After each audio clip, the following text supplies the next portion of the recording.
முதல்ல 2 வீடியோ போட்டிருக்கேன். அதில் ப்ரோன் கொடுத்துருக்கேன். பிளாக் அண்ட் ஒயிட் படத்தை கலராக்கி டேமேஜ் எல்லாம் இதாகி வர மாதிரி. அடுத்தது பிளரான படம் கிளியர் ஆகுற மாதிரி கொடுத்துருக்கேன்.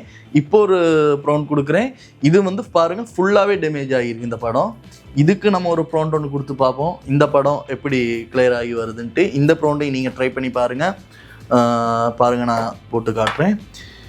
இது இப்போ பார்த்தீங்கன்னா இது இந்த அளவு கிளாரிட்டியை வச்சு முகம் கூட ஒழுங்காக விளங்கலை. மற்றது டீட்டெயில்ஸும் பெருசாக இல்லை. ஆனால் முடிஞ்ச அளவுக்கு அக்யூரேசியாக வந்திருக்கு. இதை வந்து என்னால் சொல்ல முடியாது இது சரியான படம்னு. ஏன்னா அவங்கள நான் சின்னதில் பார்த்ததில்லை.